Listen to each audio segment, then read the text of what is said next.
नमस्कार दोस्तों, स्वागत है आप सभी का आपके अपने YouTube चैनल श्याम जी के जेम्स पॉइंट यूट्यूब चैनल पर। साथियों, आज की इस वीडियो में हर परीक्षा में बार बार पूछे जाने वाले 40 अति महत्वपूर्ण प्रश्न लेकर के आया हूं। ये प्रश्न आपको पता चल जाएगा कौन कौन से प्रश्न जो लगातार बार बार परीक्षा में पूछे जा रहे हैं। आपको हर एक प्रश्न का उत्तर कमेंट बॉक्स में देते चलना है, जिससे आपका जो भी डाउट हो वो साथ के साथ में क्लियर होता चले। और आपको ये भी बताना है वीडियो के अंत में कि आपने 40 प्रश्नों में से कितने प्रश्न सही किए और आपको कितने प्रश्न आपने गलत किए।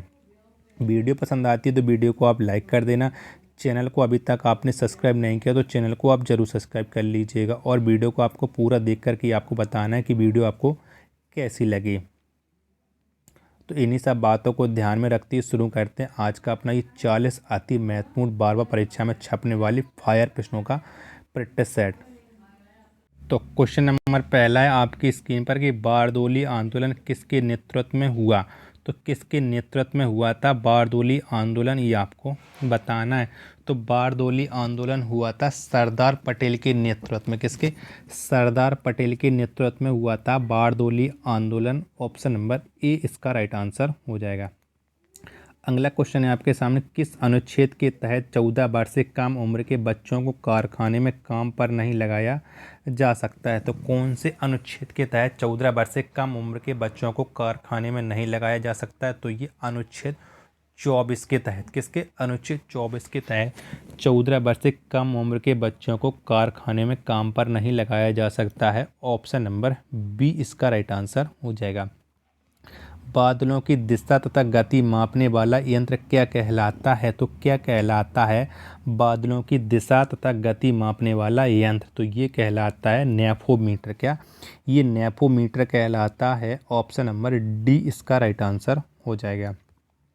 क्वेश्चन नंबर चौथा है आपकी स्क्रीन पर कि नाभिकीय विकिरण से शरीर का कौन सा अंग सबसे पहले प्रभावित होता है? तो कौन सा अंग सबसे पहले प्रभावित होता है नाभिकीय विकिरण से? तो ये प्रभावित होता है अस्थि मज्जा। कौन? अस्थि मज्जा नाभिकीय विकिरण से सबसे पहले प्रभावित होता है। ऑप्शन नंबर सी इसका राइट आंसर हो जाएगा। अर्धरात्रि के सूर्य की भूमि किसे कहा जाता है? तो कौन से देश को कहा जाता है अर्धरात्रि के सूर्य की भूमि? तो ये कहा जाता है नॉर्वे को। किसे? नॉर्वे को कहा जाता है अर्धरात्रि के सूर्य की भूमि। ऑप्शन नंबर बी इसका राइट आंसर हो जाएगा।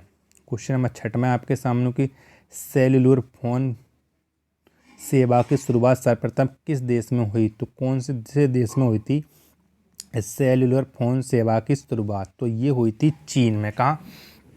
चीन में हुई थी। ऑप्शन नंबर बी इसका राइट आंसर हो जाएगा। प्रशांत पेटी किस रेखा के निकट स्थित है? तो कौन से रेखा के निकट स्थित है प्रशांत पेटी? तो ये स्थित है भूमध्य रेखा के निकट। किसके? भूमध्य रेखा के निकट स्थित है प्रशांत पेटी। ऑप्शन नंबर ए इसका राइट आंसर हो जाएगा। जलियांवाला बाग हत्याकांड के समय भारत का वायसराय कौन था? तो कौन था वायसराय जब जलियांवाला बाग हत्याकांड हुआ था? तो उस समय वायसराय था लॉर्ड चेम्सफोर्ड। कौन? लॉर्ड चेम्सफोर्ड था वायसराय। ऑप्शन नंबर ए इसका राइट आंसर हो जाएगा। क्वेश्चन नंबर 9 में आपके सामने कि अफ्रीका में लिम्पोपो नदी मकर रेखा को कितनी बार काटती है? तो कितनी बार काटती है अफ्रीका में लिम्पोपो नदी? तो ये मकर रेखा को 2 बार काटती है। कितनी बार? 2 बार काटती है। ऑप्शन नंबर बी इसका राइट आंसर हो जाएगा। क्वेश्चन नंबर 10 है आपके सामने कि राष्ट्रपति के रिक्त पद को कितने दिनों के भीतर भरना अनिवार्य है? तो कितने दिनों के भीतर भरना अनिवार्य है राष्ट्रपति के खाली पद को? तो ये 6 महीने के भीतर। कितने? 6 महीने के भीतर राष्ट्रपति के पद को भरना अनिवार्य है। ऑप्शन नंबर बी इसका राइट आंसर हो जाएगा। नेक्स्ट प्रश्न है 11 आपके सामने कि श्रीहरिकोटा द्वीप किस झील के निकट स्थित है? तो कौन से झील के निकट स्थित है श्रीहरिकोटा द्वीप? तो ये स्थित है पुलिकट झील के निकट। किसके? पुलिकट झील के निकट स्थित है श्रीहरिकोटा झील द्वीप। ऑप्शन नंबर डी इसका राइट आंसर हो जाएगा। क्वेश्चन नंबर 12 आपके सामने गांधी जी एवं अंबेडकर किस पैक्ट पर हस्ताक्षर किए थे?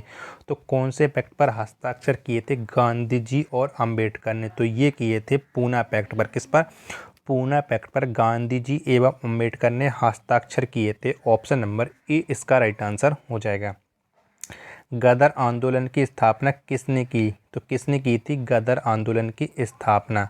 तो गदर आंदोलन की स्थापना की थी लाला हरदयाल ने। किसने? लाला हरदयाल ने की थी गदर आंदोलन की स्थापना। ऑप्शन नंबर डी इसका राइट आंसर हो जाएगा। अनहैप्पी इंडिया किसके द्वारा लिखी गई है? तो किसने लिखी है अनहैप्पी इंडिया पुस्तक को? तो अनहैप्पी इंडिया पुस्तक को लिखा है लाला लाजपत राय ने। किसने? लाला लाजपत राय ने लिखा है अनहैप्पी इंडिया को। ऑप्शन नंबर डी इसका राइट आंसर हो जाएगा। नेक्स्ट प्रश्न है 15वां आपकी स्क्रीन पर कि राज्यपाल अपने कार्यों के लिए किसके प्रति उत्तरदायी होता है? तो किसके प्रति उत्तरदायी होता है राज्यपाल? तो राज्यपाल होता है अपने कार्यों के लिए राष्ट्रपति के प्रति उत्तरदायी। किसके? राष्ट्रपति के प्रति उत्तरदायी। ऑप्शन नंबर ए इसका राइट आंसर हो जाएगा। क्वेश्चन नंबर 16 है आपके सामने कि हिंदू नेपोलियन के नाम से कौन जाने जाते हैं? तो कौन जाने जाते हैं हिंदू नेपोलियन के नाम से? तो ये जाने जाते हैं स्वामी विवेकानंद। कौन? Swami Vivekananda. Option number A इसका राइट आंसर हो जाएगा। भारतीय राष्ट्रीय कांग्रेस का नाम किसने दिया? तो किसने दिया था भारतीय राष्ट्रीय कांग्रेस का नाम? तो ये दिया था दादा भाई नौरोजी ने। किसने? दादा भाई नौरोजी ने भारतीय राष्ट्रीय कांग्रेस का नाम। ऑप्शन नंबर सी इसका राइट आंसर हो जाएगा। क्वेश्चन नंबर 18 आपके सामने कि भारतीय क्रांति की माता कौन मानी जाती हैं? तो कौन मानी जाती हैं भारतीय क्रांति की माता? तो ये मानी जाती है मैडम भीकाजी कामा। कौन? मैडम भीकाजी कामा को भारतीय क्रांति की माता माना जाता है। ऑप्शन नंबर बी इसका राइट आंसर हो जाएगा। पुर्तगालियों ने गोवा को किस वर्ष क्वेश्चन फिर से पढ़ते हैं। पुर्तगालियों ने गोवा को किस राज्य के शासक से जीता था?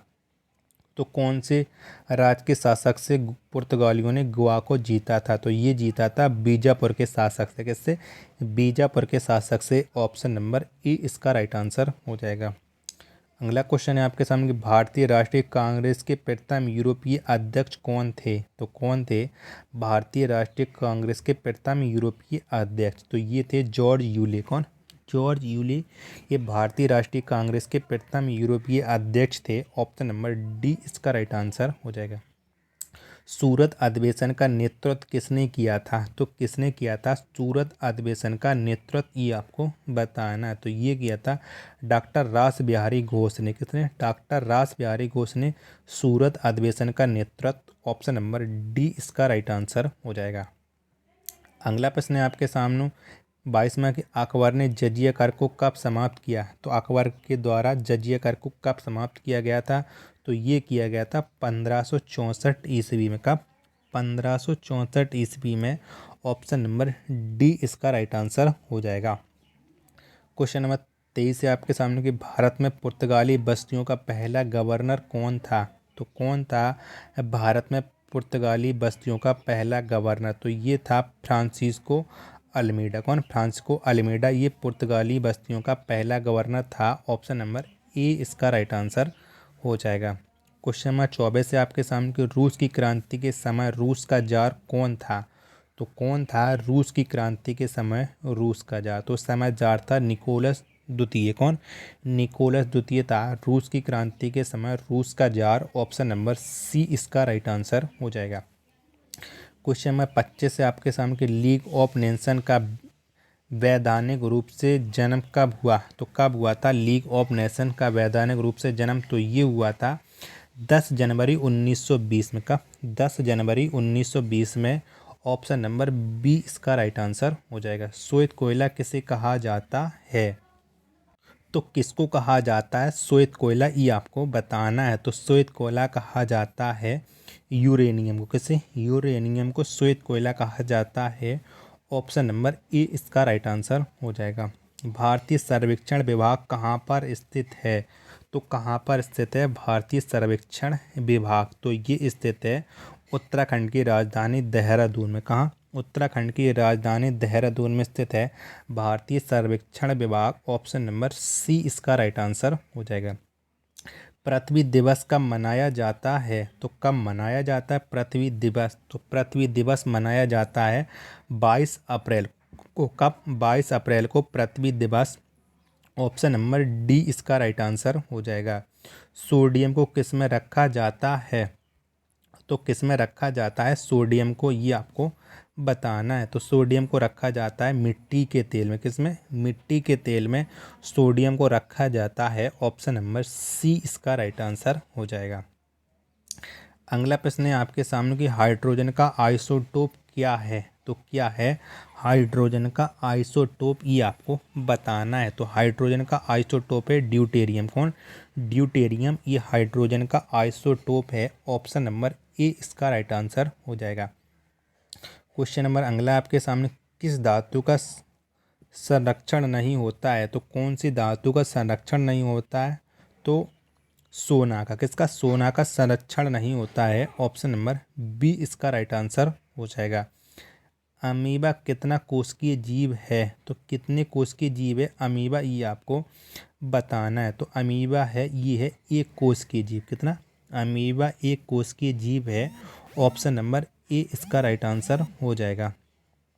अगला प्रश्न है आपके सामने कि नर मनुष्य में कौन सा लिंगी गुणसूत्र होता है? तो कौन सा लिंगी गुणसूत्र होता है नर मनुष्य में? तो इसमें होता है एक्स वाई। कौन से? एक्स वाई गुणसूत्र होते हैं मनुष्य में। ऑप्शन नंबर सी इसका राइट आंसर हो जाएगा।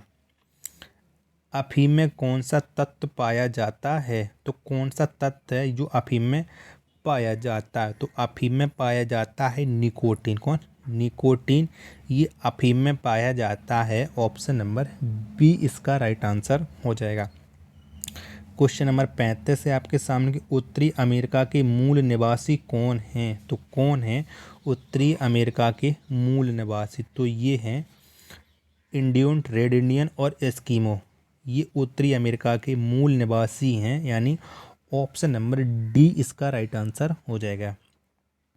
अगला प्रश्न है आपके सामने कि समान लवणता को मिलाने वाली रेखा को क्या कहते हैं? तो क्या कहते हैं समान लवणता को मिलाने वाली रेखा को? तो इसे हम कहते हैं आइसोहेलाइन। क्या? आइसोहेलाइन कहते हैं समान लवणता को मिलाने वाली रेखा को।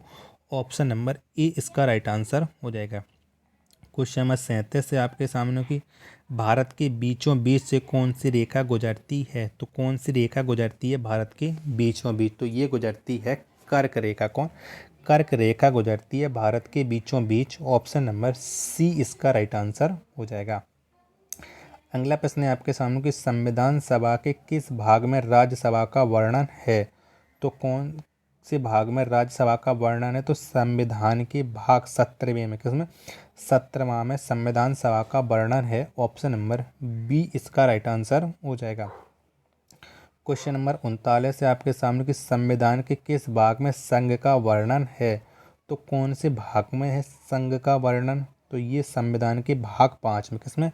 भाग 5 में संघ का वर्णन है। ऑप्शन नंबर डी इसका राइट आंसर हो जाएगा।